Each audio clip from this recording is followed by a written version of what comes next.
So మనం కామారెడ్డిల పరిస్థితి కూడా ఒకరిద్దరికి కాల్ చేసి తెలుసుకునే ప్రయత్నం చేద్దాం. డెఫినెట్ గా అక్కడ ఏం జరుగుతుంది, ఎట్లా ఉన్నది పబ్లిక్, మరి మనకు ఒకటి రెండు నెంబర్లు ఇచ్చిండ్రు మనోళ్ళు, అడిగే ప్రయత్నం చేద్దాం. అసలు అక్కడ ఎట్లా ఉంది, ఇప్పుడు అన్న జర కోలుకున్నారా లేకపోతే ఏమన్నా ఇష్యూ ఉందా అది చూసే ప్రయత్నం చేద్దాం, అడిగే ప్రయత్నం చేద్దాం వాళ్ళను. ఎందుకంటే ఇంకా ఇబ్బంది పడుతున్నాం అని అంటా ఉన్నారు.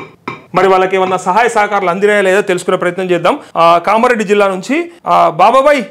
హలో బ్రదర్, నమస్తే. నమస్తే, నేను లీడర్ టీవీ నుంచి మాట్లాడుతున్నా, జర్నలిస్ట్ నరేష్. నా అంతే ఏం లేదు, ఇప్పుడు మీరు కామారెడ్డి కదా మీది? కామారెడ్డి జిల్లా బీపేట. నాకు మా రిపోర్టర్ ఇచ్చిండు మీ నెంబరు. ఏమైంది అసలు కామారెడ్డిలో, అసలు పరిస్థితి ఏంది చెప్పండి. నిన్నటి నుంచి మనం వార్తలు చూస్తా ఉన్నాం, అసలు మీ పరిస్థితి ఏందో ఒకసారి చెప్పండి నాకు.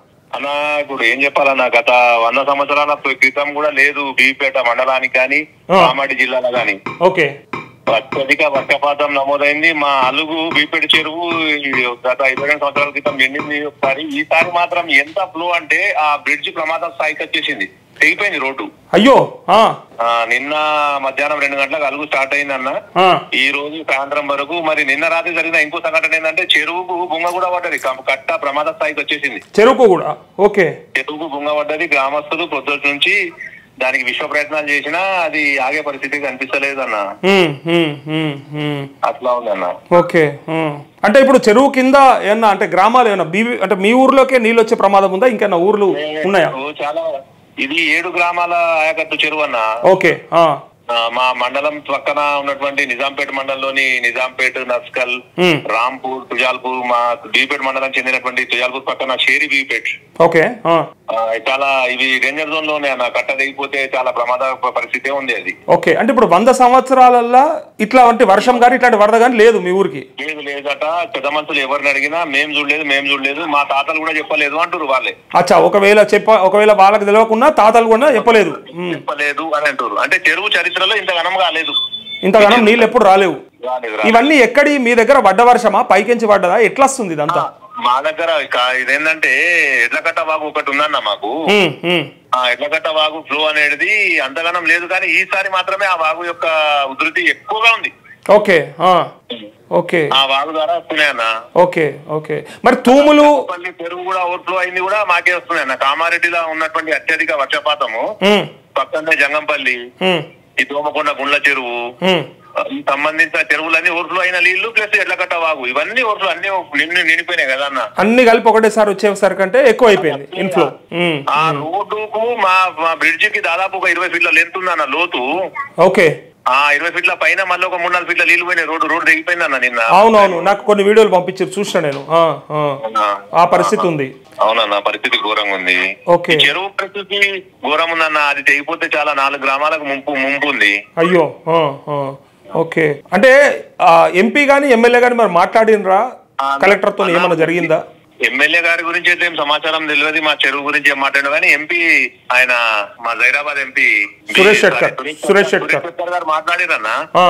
సురేష్ శెట్కర్ గారు మాట్లాడినట్టు ఒక సోషల్ మీడియాలో చూస్తున్నాం. ఆయన నిన్న కలెక్టర్ గారు, కమిషనర్ గారు అది పెద్ద చెరువు కట్ట తెగిపోయే పరిస్థితి ప్రమాదంలో ఉంది, దాని గురించి చర్యలు తీసుకోండి అని చెప్పి ఆయన చెప్పినటువంటిగా కనబడుతుంది. ఓకే, అదొకటి ఉంది. నేను ఎంపీ రఘునందన్ రావు పేజ్ లో కూడా చూసిన, తను కూడా బీపేట చెరువు గురించి మాట్లాడుతున్నట్టున్నాడు. ఎందుకంటే పక్కన ఆయన నియోజకవర్గం అంటే దుబ్బాక నియోజకవర్గంలోకి వస్తుంది కదా కొన్ని. తెగిపోతే ఆయన నియోజకవర్గమే సార్ అది. Okay, okay. సో మామూలుగా చెరువు కట్టకు తూములు ఉంటాయి కదా, ఇన్ఫ్లో ఎక్కువైనప్పుడు కొన్ని వదులుతారు కదా, అది ఏం చర్యలు చేపట్టలేదా? అంటే ఇలా గండి పడే ప్రమాదం ఎందుకు వచ్చిందని బుంగ?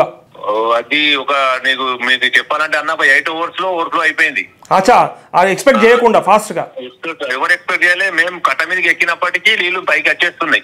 జనాలను సంబంధిత పోలీస్ శాఖ వాళ్ళు కూడా సంబంధిత వాళ్ళని పిలిచి జనాలను కంట్రోల్ చేసి నైట్ క్లోజ్ చేసేది కూడా ఆ గేట్ ను. బీపేట మేము చెరువు కట్ట తోవను కూడా రాత్రి ప్రమాద స్థాయిలో ఉంది అని చెప్పి క్లోజ్ చేయడం జరిగింది. తెల్లారి వరకు పరిస్థితి బిక్కుమంటూనే గడిపినాం, పరిస్థితి ఎట్లయితుందో అని. అంటే ఎనీ టైం ఏమైనా జరుగుతుందేమో అని. ఏమైనా జరగచ్చు. ఇప్పుడు కూడా అదే పొజిషన్ అన్న, అంత కంట్రోల్ ఏం కాలేదు. ఒక 25% కంట్రోల్ ఉంది. పొద్దుటి నుంచి బస్తాలు సిమెంటు, ఇసుక, అదేంటి కొమ్మలు, గడ్డి పొద్దుస్తమానం పని నడుస్తుందన్న. ఓకే, అంత చేసినా కూడా అది కంట్రోల్ కి వస్తలేదు. అంటే కొద్దిగా అది అవుతుందా కాదా, మళ్ళీ తెల్లారి వరకు మళ్ళీ ఫ్లో పెరిగితే మళ్ళీ వెళ్ళిపోతుందేమో అనిపిస్తుంది. ఓకే, భయపడే పరిస్థితి ఉన్నామన్నా. అయ్యో, సో ప్రభుత్వం నుంచి కూడా అంటే ఇప్పటికి సీతక్క అయితే కామారెడ్డి పర్యటన చేసింది, బట్ మీ ఊరికి ఏమైనా వచ్చిందా? అక్కడికి ఏమన్నా లేదా? మాకేమో ఇన్ఫర్మేషన్ రూట్ కూడా లేదన్నా. అచ్చా, మీ ఊరికి రూటే లేదు? రోడ్డు లేదు, ఇప్పుడు తెగిపోయిందన్న. మాకు బయట ప్రపంచంతో అంతగా సంబంధాలు లేవు. ఓకే, మీది మండల్ హెడ్ క్వార్టర్ కదా, పెద్ద ఊరే కదా? మండల హెడ్ క్వార్టర్ బీపేట, మెయిన్ రోడే తెగిపోయింది. ఇక పక్కన ఉన్నటువంటి ఇంటీరియర్ రోడ్లలో కూడా కుంటలు కట్టలు తెగిపోయి రోడ్లు కట్ అయినాయి అన్న సమాచారమే వస్తుంది. Okay okay. ఇంకొకటి మా గ్రామం పక్కన జనగామల సమాచారం ప్రాథమికంగా ఉండే ఇప్పుడే కన్ఫర్మ్ అయింది.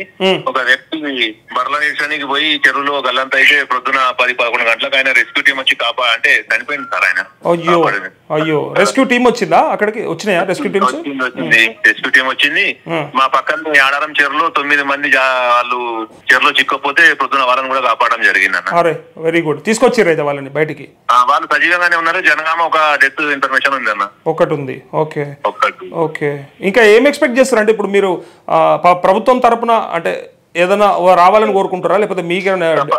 మా చెరువును కాపాడాలన్నా ఎవరైతే ఏమైంది, ప్రభుత్వమైనా సరే, కేంద్రమైనా సరే, రాష్ట్రమైనా సరే, అది ఎన్నో వేల ఆయకట్టు చెరువు, ఎన్నో సంవత్సరాల చెరువు ఎప్పుడు తెగినటువంటి సందర్భం అయితే లేదు నాకు ఇన్నటువంటి సందర్భాలలో. అదే అన్ని నీళ్లు ఎప్పుడు రాలే కదా, ఇక అన్ని నీళ్లు రానప్పుడు అది ఎట్లా తెగుతుంది? మాత్రం చరిత్రలో గ్రామాలు తుడిచిపెట్టిపోతాయన్న. నస్కల్ గ్రామం గానీ, రాంపూర్ గ్రామం గానీ, నందగోగుల్, ఇది పరిస్థితి ఘోరం ఉంటది అన్న. షెరిబీపేట అయితే మొత్తం మునిగిపోయే పరిస్థితి. ఓకే ఓకే, సరే అన్న, సరే, థ్యాంక్ యూ. ఓకే, తెలియజేయండి మీరు కూడా. తప్పకుండా అన్న, తప్పకుండా. Thank you. పరిస్థితి ఎట్లా అయిపోయింది చూడుర్రి. ఇది కామారెడ్డి జిల్లాకు సంబంధించి ఒక మండలం విషయం మాత్రమే. అలా ఊరు, ఆ చెరువు, ఆ కథ, పరిస్థితి అది చెప్తుంటేనే వర్ణనాతీతం. ఒక మనిషి చనిపోయిండు, 9 మంది గల్లంతయ్యారు. వాళ్ళు పొద్దున అట్లీస్ట్ అంటే ఆ రెస్క్యూ టీం తీసుకొచ్చింది, బయటపడ్డారు, కానీ లేకపోతే అది కూడా ఉండకపోతుండే అని చెప్తూ ఏ టైం అయినా నిన్న రాత్రి స్టార్ట్ అయినటువంటి ఆ బుంగ ఏదైతే ఉందో వాటర్ బయటకి వస్తూ ఉన్నాయి. సో అది ఇంకా పెరిగి ఒకవేళ గ్రామాలే తుడిచిపెట్టుకుపోయే ప్రమాదం ఉంటుందని చెప్పి అంటా ఉన్నారు.